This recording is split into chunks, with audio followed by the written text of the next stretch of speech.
ఒక బోధకుడు అనగా దేవునికి ప్రజలకు మధ్యవర్తి. మరి ఆ బోధకుడు సత్యాన్ని ప్రకటించాలి. ఎందు గురించి అంటే మనమంతా దేవుని బిడ్డలం. మీరు నాకు బిడ్డలు, ఆత్మీయ బిడ్డలు మీరంతా నాకు. కాబట్టి ప్రియులారా, దేవుని యందు నమ్మకంగా బ్రతకాలి. అందు గురించి ఈ కీర్తన 84వ కీర్తన 10వ వచనంలో ఏమంటున్నాడు? నీ ఆవరణంలో ఒక దినము గడుపుట 1000 దినముల కంటే శ్రేష్టం. భక్తిహీనుల గుడారంలో నివసించుట కంటే నా దేవుని మందిర పర్వతం వద్ద ఉండుట నాకు ఇష్టము. నా దేవుని మందిర ద్వారం వద్ద ఉండుట నాకెంతో ఇష్టం. మరొక కుమారులు మాట్లాడుతున్నారు. ప్రేమైన దేవుని బిడ్డలారా, దేవునికి అనుకూలంగా మనం బ్రతుకుతాం, దేవునికి అనుకూలంగా మనం జీవితం. దేవుని యందు నిత్యాశీర్వాదాలు ఉన్నాయి, మనకు ఎన్నో దీవెనలు ఉన్నాయి. పరలోక దీవెన ముఖ్యమైనది మనకు. కాబట్టి పరలోక దీవెనలో మనం బ్రతకాలి. దేవుని బైబిల్ అంతా ఏం చెప్తుంది?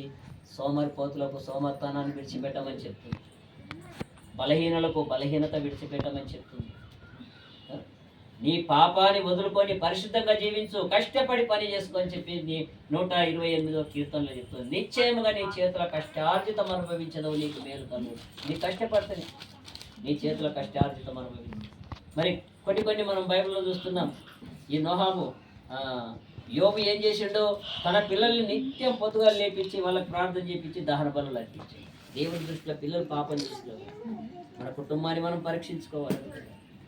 మరి ఇంకా మనము నోహాబు కుటుంబం కాడికి వస్తే, ఆ నోహాబు ఓడగట్టిండు. కట్టిండా లేదా? చితిసారకపు కట్టతోని కట్టిండు. ఆ చితిసారపు కట్టే మనం ఇప్పుడు చూడలేదు, అది ఎట్లా ఉంటుందో. కానీ ఆ ఒక్కటే కర్రతోని కట్టమన్నాడు, ఆ ఒక్కతోని ఆజ్ఞల్ని మీరకుండా కట్టిండు. ఆ ఒక్క ఓడ కట్టిండంటే దానికి బాధ్యులు ఎవరు? దేవుడు నోహాబుతో చెప్పిండు ఓడ కట్టుకోమని. నువ్వు ఆ ఓడలో వచ్చిన వాళ్ళంతా రక్షింపబడతారు కాబట్టి మరి ఓడలోనికి వచ్చే వాళ్ళని పిలుచు, అందరికి పిలుచు, వచ్చే వాళ్ళు రక్షింపబడతారు. కానీ నువ్వు నీ కుటుంబం గురించి ఓడ కట్టుకోమంటే ఆ ఓడ కట్టడానికి ఎవరి ప్రయత్నం ఉందనలా, ఎవరి కష్టార్జితం ఉంది? నోహాబు ఒక్కంది లేదు. ఆ నోహాబు కడుతున్నంటే నోహాబు భార్య కష్టం ఉంది. ఆమె లేచింది తొందరగా.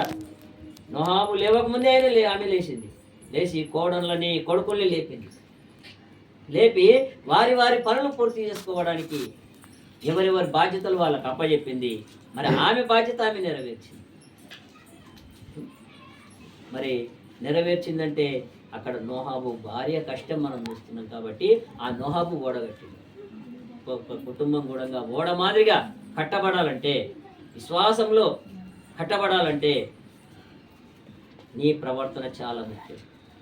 ఇంటికి ఆశీర్వాదకరం స్త్రీ అనే పదానికి అర్థమైంది సకల సంపదలు కలిగినటువంటి స్థలం. స్త్రీ అంటే సంపద. మరి స్త్రీ అంటే సంపద కాబట్టి ఆ సంపద కలిగినటువంటి స్త్రీ బిడ్డలకు తల్లి, భర్తకు భార్య, అత్తకు కోడలు. వింటున్నారా?